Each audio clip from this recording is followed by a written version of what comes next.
Good morning. It's Monday, August the 14th or 12th, 2013. It's the AGORACOM News TV morning show. This is the show where we look through the various different news releases that are out early in the morning, try to find some top ones for you to help find good companies to do your research on, and hopefully find some big winners in there as well. Today I've got about 7 companies to talk about, so we have lots on the show. I'm Alan Barry Labucan. I'm the Chief Market Commentator for AGORACOM. As I said, we've got lots to talk about, so we're going to get right into it. First of all, before I get started, just wanted to mention that gold is up $28 per ounce today to $1,341. Silver's up 93 cents to $21.35 per ounce. I've been quite bullish on the price of gold and silver lately, and I'm happy to say that it's looking like it's making a good run towards that 1350 number, which I think is a good point, and I think that it's got a good shot of seeing 1400 in the next 2 weeks or so. Some of the big movers today, or some of the news that I wanted to talk about today, we'll start with a company called Seabridge. Seabridge Gold announced large, higher-grade copper-gold core zone at their KSM.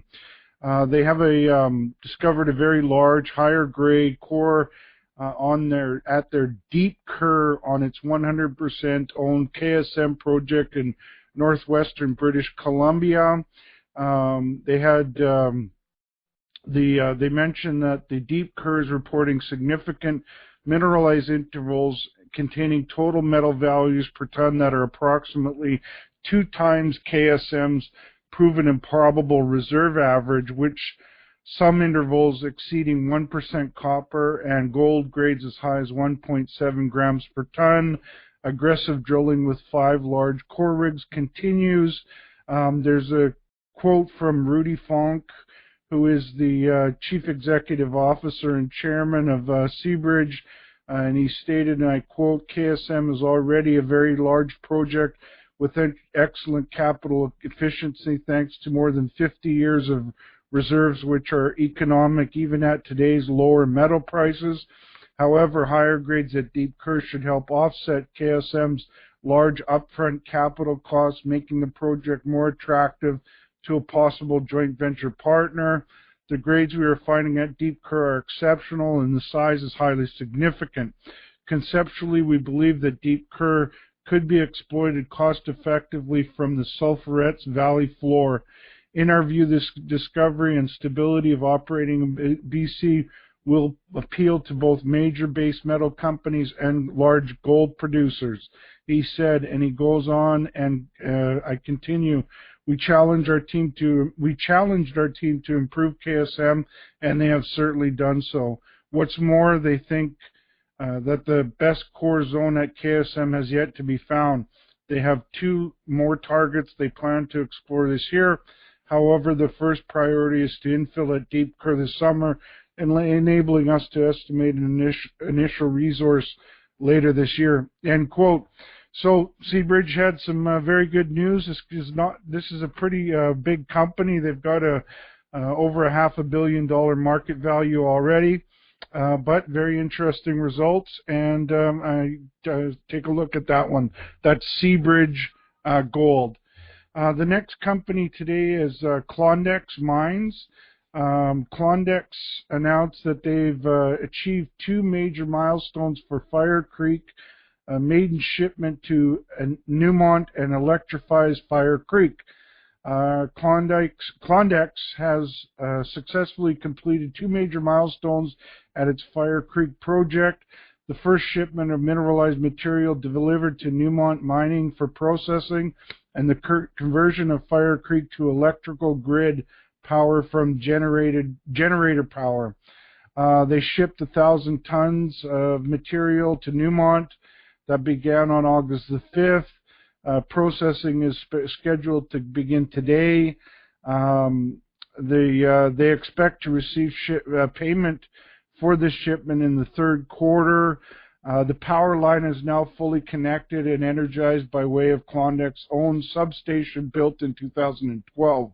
Mike Donlin, who is the Fire Creek General Manager, stated, and I quote, "We are extremely pleased with the timely progress the team is making during the pivotal year for Klondex.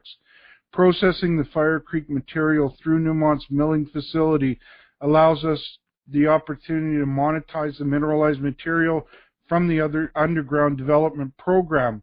He continued, "Energizing Fire Creek with grid power allows greater flexibility and support for our increasing power needs as we continue to develop Fire Creek.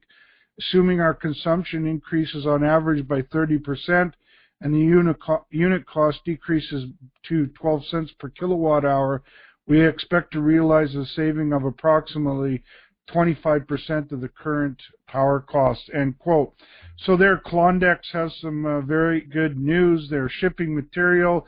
They should get revenue from money from that processing of that material, and they've been able to power up so they can save money on the development of their project. Another one to take a look at. Company I've been talking about quite a bit lately, well, actually two companies, Fission Uranium and Alpha Minerals, had more news out today. It seems like this company's putting out news every couple days, and very good news. Today the headline is Fission hits 13.41 total composite off-scale radioactivity in 48.5 meters of mineralization at 5780E zone. Fission Uranium and its joint venture partner Alpha Minerals have released results from hole PLS 1308 and R780E zone. The first hole drilled on the R780E zone from this program, with 13.41 meters of composite off-scale mineralization, including 7.6 meters of continuous off-scale. PLS 13-080 has returned the widest, continuous, and strongest results encountered so far at the R780E zone. This hole, which is located approximately 10 meters grid south of PLS 13-060, has delivered mineralized intersections that appear similar to many of those encountered at the R390E zone, such as PLS 13-08 or 038, which assayed 4.92% uranium over 34 meters. So another batch of very good results. We still have to wait for the lab results, but the radiometric survey of that drill core looks very good. Ross McElroy, who's the president, chief operating officer, and chief geologist for Fission, commented, and I quote, "Hole PLS 13-080 is by far the most significant drill hole at R780E to date, showing similar results to those at R390E. All three holes, which have been traced on strike over a plus 855 meter east-southwest, east-northeast trending corridor, now have drill holes with wide and robust mineralizations." Those are very good results. This company, the combination of Fission Uranium and Alpha Minerals, which have a 50-50 joint venture on this deal, really have an outstanding discovery there. I think that it's not very long before we see a takeover offer out for this project. It's high grade, it's big, it's close to surface, and those are all things that major mining companies in the uranium space can make a lot of money on, and I think that this is a world-class discovery that they have there in Saskatchewan. Another company I wanted to talk about today is Copper Mountain Mining. Copper Mountain Mining announced that they had revenues of $45.7 million after pricing adjustments and treatment charges for the 3 months ended June 30th. Revenues of $45.7 million for the quarter. copper concentrate shipments contained approximately 14.7 million pounds of copper, 5,600 ounces of gold, and 71,000 ounces of silver during the quarter. They talk about total production for the 2013 second quarter was 15.7 million pounds of copper. Mining activities continued at a steady rate of 171,000 tons per day moved during the second quarter of 2013. Milling activities continued to improve. Operating time was 86.6% in the second quarter. Adjusted loss was 1.5 million or 1 cent per share for the quarter. Site cash costs were $1.81 per pound of copper produced net of precious metal credits. That's a very good number considering copper is now trading at around $3.20 per pound. Total average realized copper price for the period was $3.18. There's a quote from Jim O'Rourke, who is the president and CEO of Copper Mountain. He remarked, and I quote, "Although SAG mill throughput has challenged us longer than we anticipated following the startup period, we are confident that the recently implemented modifications will provide short-term improvements while the longer-term solutions are implemented. We are cash flow positive, and we will be continuing to improve the operations as we increase the amount of minus 2-inch ore in the SAG mill feed that will allow us to meet our production goals." He goes on, "Looking forward, management's efforts are fully focused on optimizing the mill operations, which include finalizing the work required to advance the installation of permanent secondary crushing at the mine site. Production scale tests completed with pre-crushed ore to the SAG mill will be confirmed that by pre-crushing 100% of the ore to minus 2 inches, the concentrator can achieve throughput rates above the design capacity of 35,000 tons per day. The Copper Mountain Board of Directors have approved the installation of a permanent SAG mill pre-crusher, and management is working with the company's partners and lenders to obtain their agreements to move forward expeditiously." End quote. So this is a new copper producing company. They've got a low cash cost, which benefits from their precious metals, gold and copper, or gold and silver, which brings down the cost of the production of the copper. It's a big project, 171,000 tons a day type operation, very significant project. I'm going to do some more homework on Copper Mountain Mining Corp. I've been following them for quite some time, but these numbers really sound interesting. We've got two more, I think, just two more press releases here. One of them is from Kennady Diamond. They intersected over 100 meters of kimberlite at their Kelvin project. Kennady Diamonds has intersected over 100 meters of kimberlite and two further infill drill holes at the north lobe of the Kelvin kimberlite.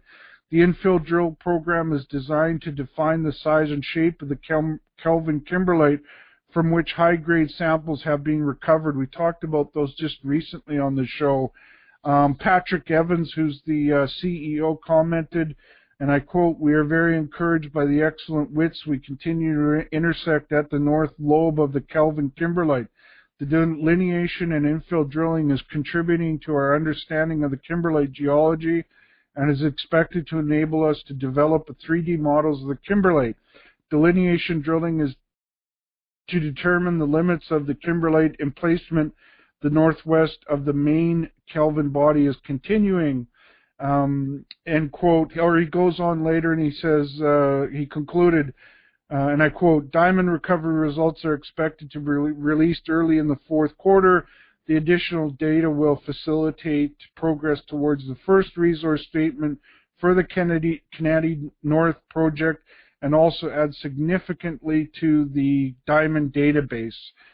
They talked earlier that They're processing a couple thousand kilograms of kimberlite, which is double the 1,100 kilograms they recovered during last winter's drill program. That was the one that had the really good diamond recoveries from it. So this is a very good project I've talked about several times. I like what's going on with that project. Kennady Diamonds has a really good project to take a look at. Okay, so the final news release today comes from Constantine Metal Resources Limited. Constantine intersects 21.7 meters of 2.4% copper and 9.1% zinc in step-out drilling at the Palmer VMS project. They released results for the first 4 holes of a 4,000-meter drill program on their Palmer volcanogenic massive sulfide project in Alaska. This is part of a $3 million budget for 2013, which is funded by Dowa Metals and Mining of Japan. Drilling is focused on expanding the South Wall and RW zones, which host a National Instrument 43101 compliant 4.7 million ton inferred resource, creating 1.84% copper, 4.5% zinc, 0.28 grams per ton gold, and 29 grams per ton silver. Mineralized. Then they have a table with the various different drill hole results. I wanted to go into a little bit about this Dowa agreement. The Palmer project is a high-grade VMS project located in a very accessible part of coastal southeast Alaska. It has road access to the edge of the property and within 60 kilometers of the year-round deep-sea port of Haines. Under the terms of an option and joint venture agreement signed February 2013, Dowa has the option to earn a 49% interest in the project by making aggregate expenditures of US $22 million over a 4-year period. Expenditures for each year shall not be less than $3 million US, with Dowa funding a minimum of $3 million in year 1 as a firm commitment. Included in the aggregate expenditures are cash payments to Constantine totaling $1.25 million over 4 years, of which $500,000 was received upon signing of the agreement. Constantine is operator for work programs carried out during the earn-in period. So, you know, they've got a big partner there, deep-pocketed partner, spending lots of money, interesting project up in Alaska near a deep-sea port. It's got road access, very good grades. Going to be doing some more homework on Constantine Metal Resources myself. On that note, that's a close on today's show. Before I close, I always want to stress that it's important for you to do your homework and speak with your financial advisors before making any investment decisions. Join us Monday through Thursday in the mornings. I go over a bunch of news that sort of stands out to me. Again, I'm trying to help you find good companies to do your research on, and hopefully find some investment winners from that homework. Have a great day, and we'll talk to you tomorrow.